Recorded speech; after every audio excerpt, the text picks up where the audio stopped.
राधे राधे। जय श्री कृष्णा। आपका मेरे चैनल पर हार्दिक स्वागत है। तो माता रानी की कृपा आप सबके परिवार पर बनी रहे। आज की वीडियो में आपके साथ बहुत ही महत्वपूर्ण बातें शेयर करने वाली हूँ। अक्सर कुछ लोगों के जीवन में समस्याओं से घिरा होता है, जैसे कि लोगों को संतान प्राप्ति में बाधा है, या कुछ लोगों को संतान तो है लेकिन संतान हमेशा बीमार रहती है, संतान की सफलता में बाधा हो रही है, या फिर संतान गलत रास्ते पर चली गई है। तो क्या करें? इसके लिए बहुत से लोगों के साथ यह परेशानी होती है। कुछ लोगों को अविवाहित जीवन साथी की कामना है, लेकिन मन चाहे जीवन साथी की कामना पूर्ण होने में भी कई तरह की नियुक्तियां और धन संबंधी समस्याओं के लिए इधर उधर आता जाना पड़ता है, और इन्हीं समस्याओं से घिरे हुए रहते हैं। या फिर व्यापार और नौकरी की समस्या है, जिसका साथ नहीं मिलता है। यह बहुत ज्यादातर लोगों के साथ यह समस्या होती है। भाग्य का साथ नहीं मिलता है। हम बहुत कुछ कर रहे हैं, पूजा पाठ करते हैं, मंत्र जाप भी करते हैं, आप जो भी उपाय हमें बताते हैं वो हम भी करने का प्रयास करते हैं, लेकिन फिर भी भाग्य में किसी भी प्रकार का बदलाव नहीं हो रहा है। तो क्या करना चाहिए? आज की इस वीडियो में हम जानेंगे कि भाग्य में बदलाव कैसे किया जा सकता है, और जो भी हमारी कामना है उसे पूर्ण करने में जो बाधा आ रही है, इस बाधा को कैसे दूर किया जाए। समस्त जानकारी आज की वीडियो में आपको आज देने वाली हूँ। बहुत ही आसान है, बहुत ही सरलता से किए जाने वाले उपाय हैं, मैं आपसे शेयर करने वाली हूँ। लेकिन हम एक रिक्वेस्ट जरूर करूँगी कि जब भी आप कोई भी उपाय करते हैं, मन में पूरी श्रद्धा भावना से उपाय करें। और दूसरी चीज़ कि जब भी हम कोई उपाय करते हैं, छोटे छोटे जो हम रेगुलर, जो मैं आपको खुद करती हूँ वही बता रही हूँ, चाहे धन प्राप्ति के लिए, विवाह के लिए, या संतान प्राप्ति के लिए हो, और जीवन की जो समस्याएं होती हैं उनसे निपटने के लिए जो हम उपाय करते हैं, तो उनका हमें शीघ्र ही लाभ प्राप्त नहीं होता। बहुत से घरों में मतलब है कि हम एक बार उपाय करें और हम ये सोचें कि तुरंत हमें अगली बार उसका फल प्राप्त हो जाएगा। देखिए, इतना आसान नहीं होता है। इस धरती पर जो भी मनुष्य आया है, जो भी जीव आया है, अपने प्रारब्ध का फल भोगने आते हैं। हम सब तो जब हमारे प्रारब्ध इतने कठोर होते हैं तो थोड़ा करना मुश्किल होता है, तो इसके लिए उपाय भी हमें लंबे समय तक करना पड़ता है। कई बार कई लोगों को आपने देखा होगा कि एक ही बार उपाय करते हैं, यह एक ही बार में पूजा पाठ इत्यादि कर लेते हैं और शीघ्र ही उन्हें लाभ होता है। इसका मतलब होता है कि उनके प्रति, मतलब उनके द्वारा किए गए पूर्व जन्म के कर्मों के जो पुण्य कर्म थे वह बहुत ज्यादा थे। पाप कर्मों की वजह से तो जब हम छोटे छोटे उपाय करते रहते हैं, जैसे कि मैं बताती हूँ, या कोई भी दूसरे पंडित ज्योतिषी आपसे मिलते हैं, वे उपाय बताते हैं, छोटे छोटे उन्हें करते रहना चाहिए। इससे क्या होता है? पुण्य फल अर्जित होते हैं, पुण्य सिंचित होते हैं। जब हमारे पुण्य फलों की संख्या अधिक होगी तो पाप पाप कर्म है निश्चित ही नष्ट होते हैं, और फिर शीघ्र ही हमारी मनोकामना पूर्ण होती है। लेकिन तब तक हमें प्रयास करते रहना चाहिए पूरे धैर्य के साथ। यह तो निश्चित है कि जो आप एक दिया भी जला रहे हैं भगवान के सम्मुख, तो उसका फल आपको अवश्य ही प्राप्त होगा। निश्चित आपके किए गए कर्मों का, चाहे अच्छे कर्म हो या बुरे कर्म हो, उसका फल प्राप्त होता है। लेकिन आप जो धैर्य खो देते हैं कि हमने 4 बार दिया जला लिया लेकिन भगवान ने कुछ भी नहीं किया, तो 5वीं बार क्यों जला? ऐसा मत करिए। लगातार आप निरंतर भगवान के शरण में बने रहिए। कुछ समय बीतने के बाद जब प्रारंभ करता है और उसके बाद में हमें एक बड़ा बदलाव अपने जीवन में निश्चित दिखाई देता है, तो इसके लिए हमें शरण में लगे रहना है। छोटे छोटे उपायों के द्वारा हम भगवान से जुड़े रहते हैं, कनेक्टेड हैं, जिससे कि हमारी कामना पूर्ण होने में हमें सफलता प्राप्त होती है, भगवान की कृपा मिल जाती है हमें, और हमारी जो भी मनोकामना है वह पूर्ण हो जाती हैं। तो दोस्तों, भाग्य में बदलाव के लिए देव गुरु बृहस्पति की राधा अपने चाहिए और कृपा चाहिए। धन संबंधी विवाह जीवनों में सुखों के कारक होते हैं। देव गुरु बृहस्पति भाग्य प्रबल कारक होते हैं। देव गुरु बृहस्पति धन संचय के कारक होते हैं। देव गुरु बृहस्पति, तो जब हम बृहस्पति जी की आराधना करते हैं, बृहस्पतिवार के दिन बृहस्पति देव की पूजा आराधना करते हैं, इससे हमारे भाग्य में बदलाव होता है। धन संबंधी समस्याओं से भी मुक्ति मिलती है।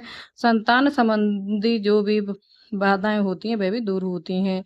विवाह में किसी भी प्रकार की कोई बाधा हो, चाहे विवाह होने में बाधा हो रही है, दाम्पत्य जीवन में परेशानी हो रही है, मतलब विवाह हो जाए उसके बाद भी पति पत्नी के रिश्ते मधुरता नहीं है तो भी देव गुरु बृहस्पति देव की आराधना करने से दाम्पत्य जीवन मधुर होता है।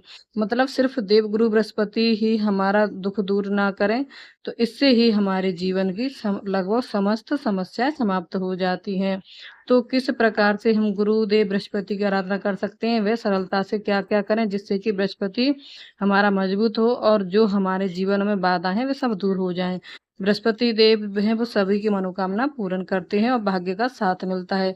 चाहे छोटा सा भी हम कोई काम करते हैं उसमें हमें बड़ी सफलता प्राप्त होती है अगर बृहस्पति जी हमारी जन्म कुंडली अच्छे हैं। देखिए अगर जन्म के लिए बृहस्पति अच्छे हैं तो उनके जीवन में सफलता प्राप्त होती है, उन्हें सभी प्रकार के सुखों की प्राप्ति होती है। और अगर हमारे देव गुरु बृहस्पति कमजोर हैं जन्म कुंडली में तभी इस प्रकार की बाधाएं आती हैं। तो इसके लिए क्या करना चाहिए, सप्ताह का सबसे शुभ दिन माना जाता है दोस्तों गुरुवार का दिन, बृहस्पतिवार का दिन। और बृहस्पतिवार के दिन बृहस्पति देव की पूजा की जाती है।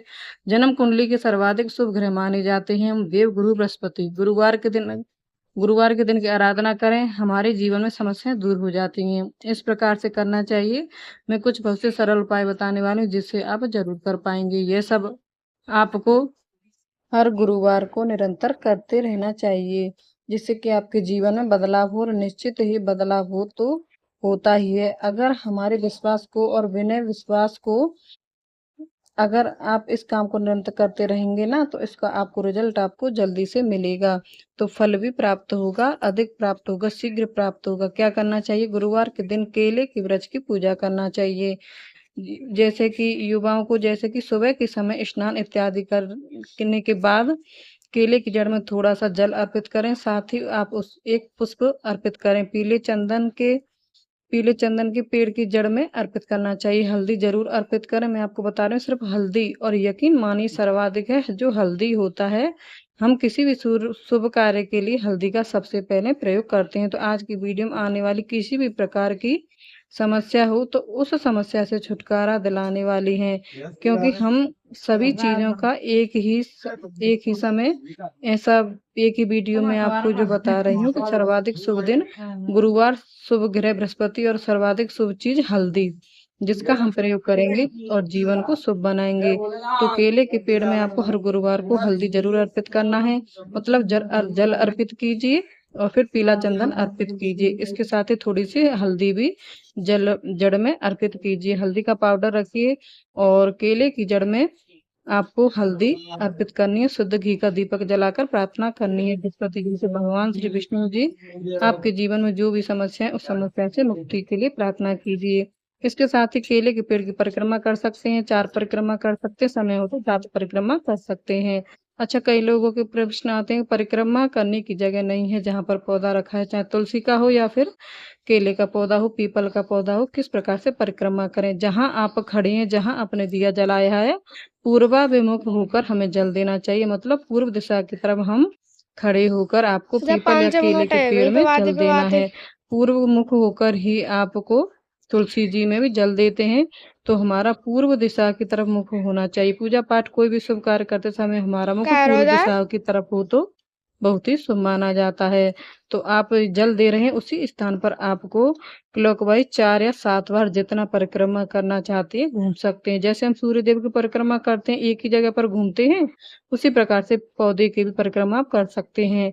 एक ही जगह पर क्लॉकवाइज परिक्रमा करना है। तो यह ध्यान रखें। इतने ज्यादा ना आपको हल्दी अर्पित करनी है। जल के बाद गुरुवार के दिन श्री हरि विष्णु की पूजा करनी चाहिए, क्योंकि पूजा करने से बृहस्पति देव होते हैं जो धन संबंधी, संतान संबंधी या विवाह संबंधी कोई भी बाधाएं होती हैं तो दूर हो जाती हैं। बृहस्पति देव उन्हें दूर करते हैं। शुद्ध घी का दीपक प्रज्वलित करें, तो उस पर भी थोड़ी सी हल्दी जरूर डालिए। इसके साथ ही आपको आज इसलिए विष्णु जी का अभिषेक करना चाहिए। अगर आपके पास मूर्ति है तो भी अच्छा है, कोई विष्णु भगवान का स्वरूप आपके पास कुछ चित्र है फिर भी अच्छा है, नहीं तो आप लड्डू गोपाल जी, शालिग्राम, चतुर्भुज भगवान श्री हरि हो तो उनका भी आप अभिषेक कीजिए। इसके लिए आपको शुद्ध जल लेना चाहिए। थोड़ा सा गंगा जल मिला लें, थोड़ी सी हल्दी मिला लीजिए, 1 चुटकी हल्दी, और इस जल के साथ भगवान श्री हरि विष्णु का अभिषेक कीजिए। ओम नमो भगवते वासुदेवाय नमः, ओम नमो भगवते वासुदेवाय नमः, इस मंत्र का उच्चारण लगातार करते रहिए। जब तक आप भगवान श्री विष्णु की पूजा कर रहे हैं, फिर आप इस जल से अभिषेक कीजिए। तुलसी के 5 पत्ते आपको लेने हैं, उन सभी पत्तों पर हल्दी का तिलक लगाना है, भगवान श्री विष्णु को अर्पित करना है। हर गुरुवार को आपको जप करना है। तुलसी के पत्तों का क्या करें? आपका प्रश्न आता है, तो देखिए तुलसी के पत्ते हम भगवान श्री विष्णु को अर्पित किए हैं। यह प्रसाद के रूप में आप ग्रहण कर सकते हैं। अगर नहीं करना चाहें तो आप इन्हें विसर्जन कर दीजिए। जहाँ पर आपके घर में थोड़ी सी कच्ची मिट्टी और गमला हो, आप इस पत्ते को अगले दिन यानी गुरुवार को आप पूजा करें, शुक्रवार के दिन उठकर आप किसी मिट्टी में दबा दीजिए, जिससे कि किसी का पैर ना पड़े। इस प्रकार से यह प्रयोग किए जा सकते हैं, जैसे कि पूजा के बाद। लेकिन हर गुरुवार को तुलसी के 5 पत्ते ऊपर हल्दी का तिलक लगाइए, इसलिए इसे हर बृहस्पतिवार विष्णु भगवान के चरणों में अर्पित करें। इससे आपके जीवन में आ रही समस्त बाधाएं, समस्त प्रकार के पाप कर्मों से मुक्ति मिल जाती है। भगवान श्री विष्णु को जब हम तुलसी जी को अर्पित करते हैं, तो प्रारब्ध हमारा कितना भी खराब हो, जिसकी वजह से भाग्य साथ नहीं दे रहा है, संतान प्राप्ति नहीं हो रही, विवाह में बाधा हो रही है, धन संचय नहीं हो पा रहा है, कर्ज में फंसे हैं, कोई भी समस्या है, अगर आप गुरुवार को तुलसी के 5 पत्ते भगवान विष्णु को इस प्रकार अर्पित करते हैं, तो यकीन मानिए बहुत शीघ्र ही आपके प्रारब्ध कट जाते हैं और इन सारी समस्याओं से मुक्ति मिल जाती है। तो आपको यह हर गुरुवार को जरूर करना है। अगला जो करें, आपको हर गुरुवार को करना है, तुलसी में जल देना है। जल तो सभी देते हैं, लेकिन तुलसी में जब जल देते हैं तो गुरुवार के दिन थोड़ा सा कच्चा दूध उसमें जरूर मिला लें और थोड़ी सी हल्दी डाल लें। तो इस तरह से आप पूजा कर सकते हैं। श्री विष्णु की जैसे पूजा की है, वैसे ही अक्षत जल तुलसी को भी में डालें। थोड़ी सी हल्दी तुलसी की जड़ में जरूर चढ़ाएं।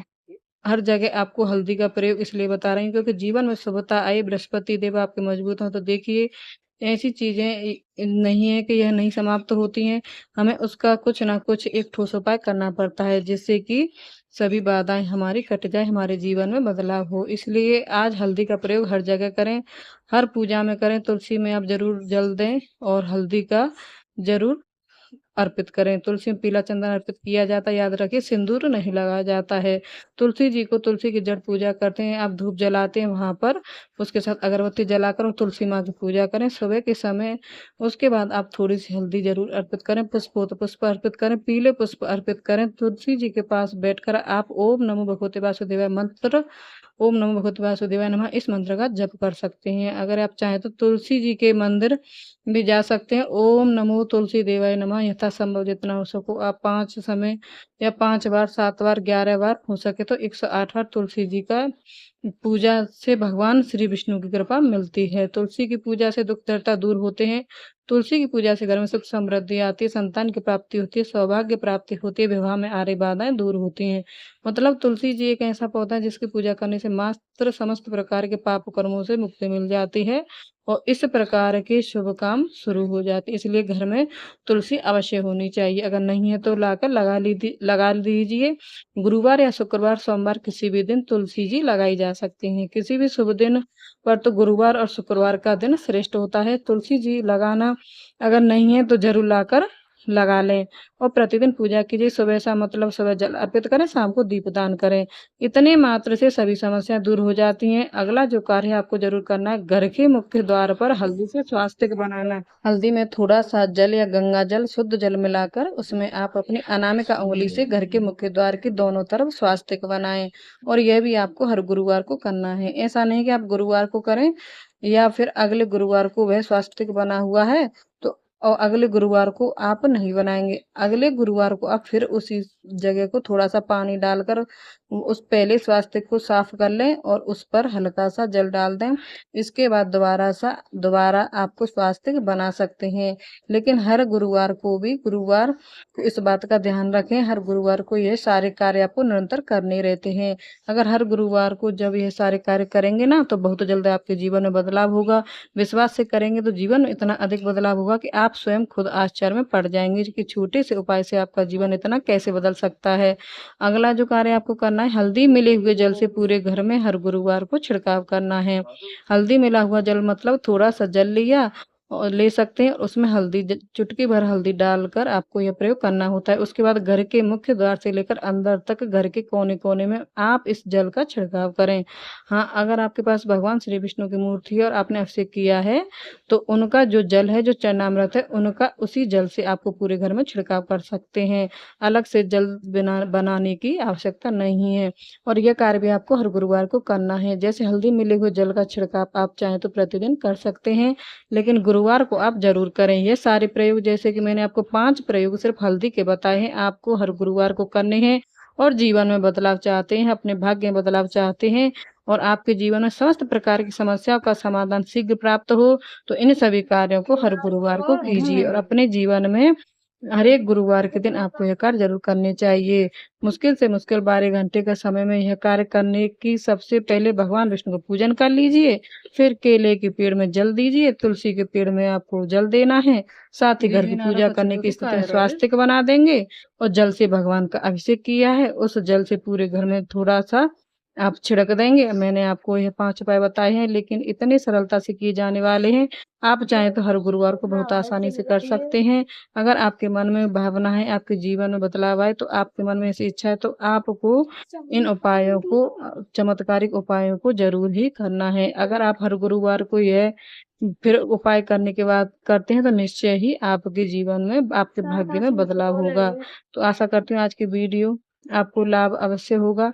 आपसे अगर जुड़े हुए आपके जो लिए लोग इस उपयोगी हो परेशानी में लाइक करें, तो शेयर करें और अपने जो रिश्तेदार हैं, जो परेशानी में जुड़े हुए लोग हैं, जो इस परेशानी से घिरे हुए, उन तक यह वीडियो ज़रूर पहुँचाएँ, जिससे कि यह परेशानी से बाहर निकल सकें।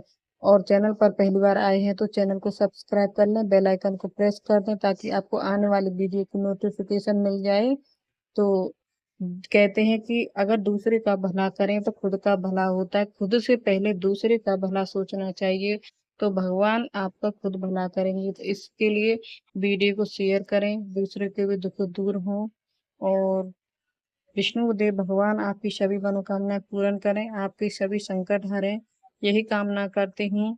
तो प्लीज़ मुझे सपोर्ट करें, मेरे चैनल को सपोर्ट करें, जिससे कि मेरी जो पूजा पाठ संबंधित जानकारी है मैं आपको दे सकूं और मेरे किए बताए गए उपायों से किसी के जीवन में बदलाव हो सके, तो यह मेरे लिए बहुत ही संतुष्टि की बात होगी।